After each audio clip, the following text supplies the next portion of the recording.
जंग है ना, ये गरीब और अमीर की। भाई हम लड़ेंगे। ये खड़ा हुआ ये पठान है, ठीक है, इसका भी घर तोड़ दो। ये भी इसी लियाकताबाद तो नहीं, लेकिन डिस्ट्रिक्ट सेंट्रल में नाजमाबाद में इसका भी घर तोड़ दो। ये खड़ा हुआ पठान, इसका भी घर तोड़ दो। पीछे ये कश्मीरी खड़ा हुआ, इसका भी घर तोड़ दो।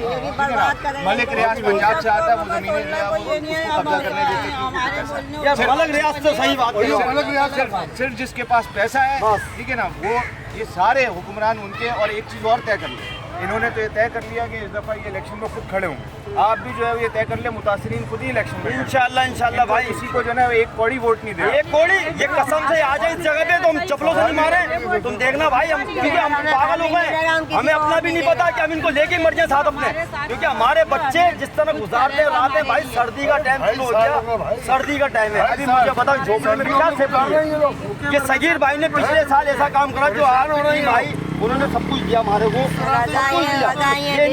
इन्होंने आगे पीछे भागे हमारे लिए। क्यों भागे? एक इंसानियत है, एक इंसान है कि यार हम किसी कौम के समझो, हम कोई बाहर से नहीं आए। हमारी हमने क्या बोला, हमारे को सनद यहीं से मिली हुई है, तो मतलब हमारी हुकूमत ही हमें नहीं पूछे तो वो हुकूमत किस काम की? जब आवाम की नहीं है तो हुकूमत किस काम की? कोई नहीं आया भाई। हम तो सबको बोलेंगे भाई, इसमें आईजी हो, डीआईजी हो, कर्नल टायर हो, जो भी हो उसके अंदर हम तो बोलेंगे भाई जितना भाई एसीयू में बैठे हो ना, हम सिर्फ गरीबों के साथ एक टाइम बैठ के सिर्फ खाना खा के देख लो। इसी झोपड़ी के अंदर जिस तरह घर गिराए हमारे, कुछ भी नहीं दिया, कुछ भी नहीं दिया, ना मकान दिया, ना कुछ दिया, कुछ भी नहीं दिया। अल्लाह से तो डरो ना, मर के तो अल्लाह को जवाब दोगे। कोई पूरी जिंदगी तो दुनिया में नहीं बैठे रहोगे।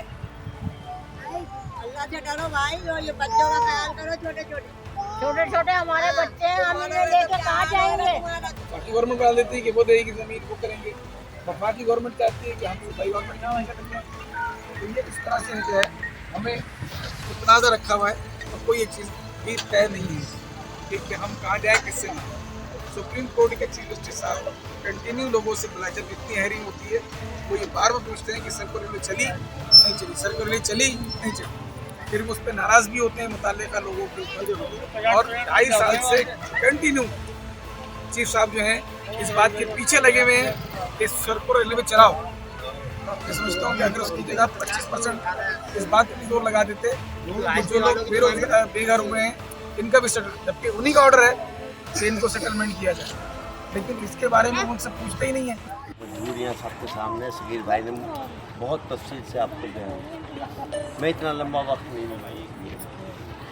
दो बातें बहुत हैं, जैसे कि सगीर भाई ने कहा कि ये जिम्मेदारी इसकी सूबाई हुकूमत की, ये मंसूबा भी सूबाई हुकूमत का ही है, किसी दूसरी पार्टी ने नहीं बनाया था, टीपी नहीं बनाया। लिहाजा पीपल्स पार्टी ने अब तक हमें बिल्कुल नज़रअंदाज किया। इनका एक छोटा सा लीडर या कोई नुमाइंदा हमारे तक नहीं है। ठीक है, जिस हाल में हम रह रहे हैं वो तो आपने देख रखा है। वो सामने औरत चरपाई पे पड़ी है, वो आज के हालात देख के वो बिल्कुल ही लेट है। इसी तरह मुख्तलिफ घरों के अंदर वाक़यात हो रहे हैं, उधर जाके देख लें, वो जरूर के घर में मजमा लगा, वो औरत बेचारी पता नहीं कितने दिन की मोहताज है। ये सब कुछ यहाँ हो रहा है और इस मुल्क में हो रहा है जो इस्लामी जमहूरिया पाकिस्तान बना बैठा है। अजीब कहानी चल रही है भाई। हुकूमतें बनती है अवाम के मुस्तकबिल के लिए,